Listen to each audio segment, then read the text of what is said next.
But it is 7:15, and you know what that means? It's time for our Monday morning mindfulness meditation session. So what we're going to do is start breathing. So this is something that you can practice at home. We'll only do 5 minutes because I want to get Dr. CJ on so she can tell us about this wonderful science that we're going to talk about today, therapy as well as neuroscience, in which I know nothing about, but I am open and receptive to learning.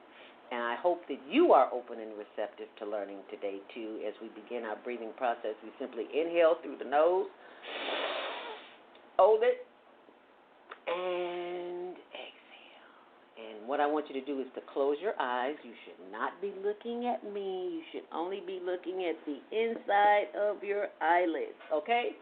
So close your eyes and count to 5 to yourself. Inhale to the count of 5, hold it, and release it. So sitting up straight, feet flat on the floor, nothing in your hands, nothing in your lap, and nothing in your heart but love and life and laughter. As we breathe in, count of 5, breathe in, hold it, and exhale. Inhale deeply.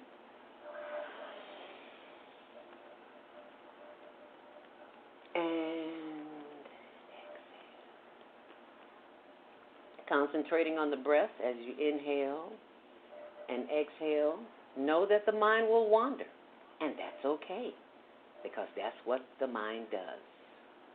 And when you find the mind wandering to your to-do list of what you're going to eat later, just simply say to yourself out loud, thinking, and go back to that breath as you inhale deeply.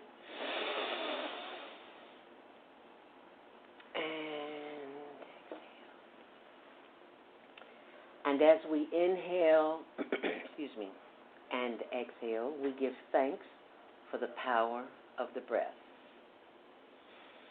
Because we know that someone somewhere is unable to breathe on their own. We give thanks for the breath of life that travels from the top of our head down through our face,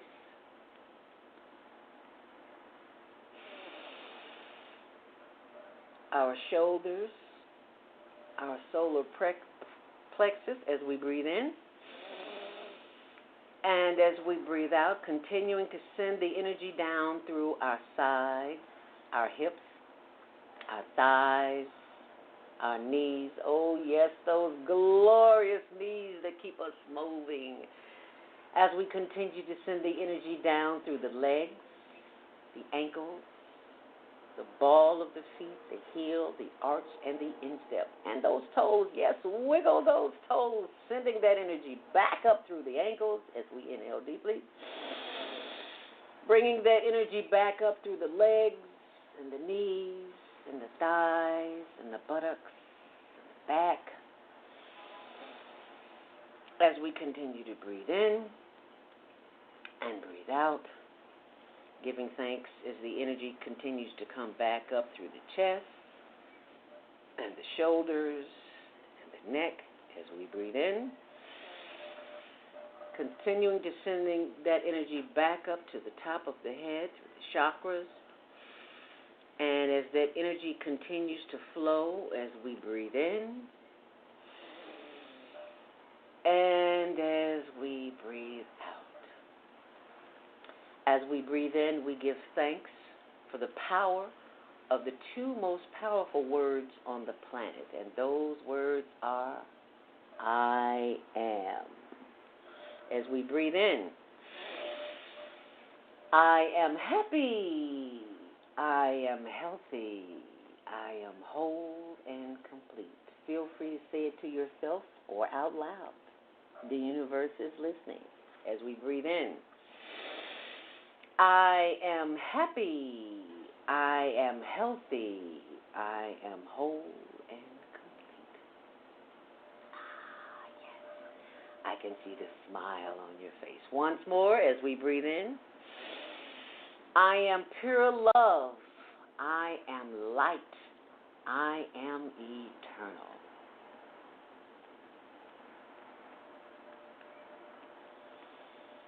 As I give thanks for this breath, I give thanks knowing that all I need at any given point in time in life, when I am confronted with chaos or confusion or anxiety or stress, I simply breathe in and breathe out. Because I know that this is a practice that will keep me centered, as it sends a message to all of my bodily organs, beginning with my heart, liver, lungs,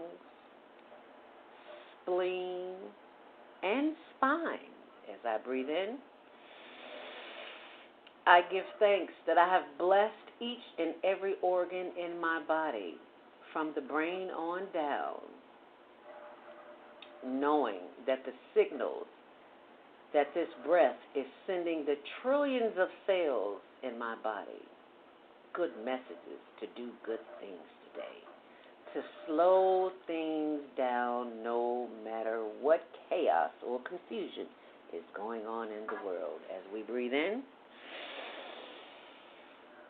and as we breathe out, we give thanks for love, light, and energy. We give thanks for all the systems that are working in the body that we do not or may not even be aware of: the digestive system, the assimilation system, and most importantly, the elimination system. As we breathe in and as we breathe out. One more long, deep breath. Inhale deeply. And breathe out. And with this long, last, deep inhale, you will inhale deeply. Hold it.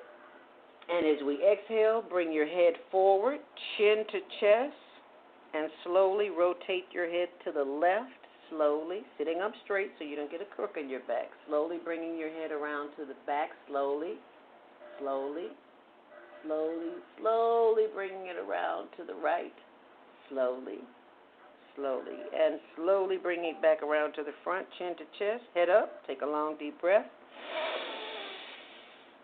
And exhale, bringing your chin to chest and slowly rotating the head to the right, slowly, slowly, still breathing. Slowly, you just be getting to the back and slowly bringing that head around to the front, slowly, not there yet, still breathing. Inhale deeply, head up. And as you exhale, look to your left as far as you can, feeling a stretch in the right of your neck. Bringing your head back forward. Inhale deeply. And exhale, turning your head to the right as far as you can, feeling the stretch in the left of your neck. And bringing the head back. Inhale deeply. And exhale. Ladies and gentlemen, you have just activated the happiness gene. Yay! You have sent your body trillions of messages just through your breath that today is a good day. And if you practice that on a daily basis, guess what? You will become accustomed to it. So, if you're in the midst of madness and you just start breathing and people start looking at you like you're crazy, that's okay. Just breathe. And if they come up in your circle and you're not ready to participate, like the social distancing, have a little garlic or a little onion on your breath and just start breathing. And I promise you they will go away. Yes, they will. So tell me, Dr. CJ, I see you're laughing. How does that make you feel this morning? I am crazy excited. I was trying to hold myself together. The deep breathing is a perfect example of both the orthopedic and the neuroscience. How so? Actually. How so? How so? So on the orthopedic side, so think of mechanically, right? So the body itself, when you take deep, deep breaths, especially if you're encouraging your breath to go out through the sides of the body and not just straight up, you're actually getting your ribs to separate from each other slowly, which helps to get mobility in your middle back. Really? And low back. Yeah. Wow. On the neuroscience side, so that's like the mechanical orthopedic stuff, right? So you can stretch your back all you want, but unless the ribs also move, we're going to have continuous stiffness building up in the back. So getting your ribs to move through the deep breathing is super helpful for that. On the neuroscience side, deep breaths, what you just said about the elimination system, deep breaths tell your nervous system, we are safe, rest, digest, everything's okay. Really? We catch ourselves doing super short and shallow breaths.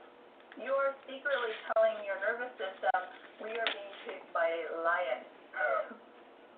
Really? And the nervous system is going to slow down digestion. It's going to go into this hyperactive protective mode because that's what the nervous system does. It's designed to protect us.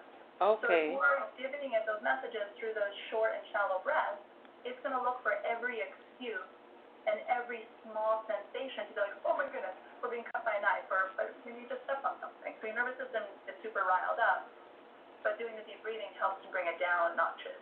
Wow, I didn't know that. And go ahead. Let me tell you how that started. When I first started this show a couple of years ago, I wanted to add a little, my background is in broadcasting, so I come from commercial radio. And I know in order to keep the viewers' attention, you've got to break things up in segments. So I'm asking myself, what is it that I can do to really get people involved the moment that they begin the show with us? And the thought came to me just to start breathing. I was like, start breathing? People don't think I'm crazy. I'm going to start breathing. And as I begin to breathe, the spirit, universe, creator, whatever you want to call he, she, it, said, just listen to me. Whatever I say, that's what you said. So all of that you just experienced this morning, that was not from me. I have had no medical training. I'm not a licensed practitioner of any sort, but I do listen to the Creator. That's how I wrote all the books that I have, because I listened. And I tell people I'm an author, but I'm a messenger. I didn't write those books. I listened. So thank you for sharing that this morning. And for our listeners and viewers who just tuned in, they need to know just a little bit more about you and who you are and how you came to be with VelonaHealth.com. Of course. I got so excited about the breathing. I was like, oh, we have to talk about this. Okay, great. So my name is Mimee. I'm a doctor of physical therapy. I just moved to Chicago in September and knew that I wanted to be out of the big, bustling PT mill type world. So I opened up my own clinic, and it's named Velona Health because we're looking at the whole body at the same time, which doesn't sound, it sounds like it should be something you do in every clinic, but in our clinic in particular, we take care of the entire person at the same time. Because, so if you go somewhere else, you shouldn't be saying that maybe on radio, but that will limit you and make you choose one joint at a time. And my ethics are super strong, and that is not okay with me because two things happen if you pick one joint at a time, right? So shoulder and neck are my favorite example to use. The shoulder and the neck on one side, 18 muscles touch both the shoulder and the neck and attach them together on just one side. Thank you. See, it's crazy. It's such a small space, and there are 18 on this side, another 18 on the other side. So, of course, if your shoulder's angry or if your neck is angry, the other one is going to also at some point. Oh, really? So, as a patient, how can we expect you to decide, am I treating my shoulder or am I treating my neck in physical therapy? So we take care of the whole body at the same time, because to take care of one joint at a time, one of two things happens, right? So either you put a Band-Aid on the situation, then it will come back later, or you chase it out of that joint into the neighboring joint. Okay. So it is important we take care of the whole person at the same time. What would that look like? A Band-Aid on the situation? What would that look like? So that would look like doing manual therapy, whether it's massage, mobilizations, any kind of physical treatment to one joint, so restricting it only to the shoulder, and neglecting taking care of the entire line of the muscle that goes from one to the other. Okay. exercises only for the shoulder and not addressing, the stability of the neck, the mobility of the neck, of what you just did with the breathing exercises. Okay. So taking care of the whole system, essentially. Okay. I'm so glad you said that because I had an experience with a shoulder issue. This shoulder, I couldn't lift it. I couldn't do anything with it. Just woke up one morning and it just wouldn't move. I'm going to tell you a little bit about that when I come back.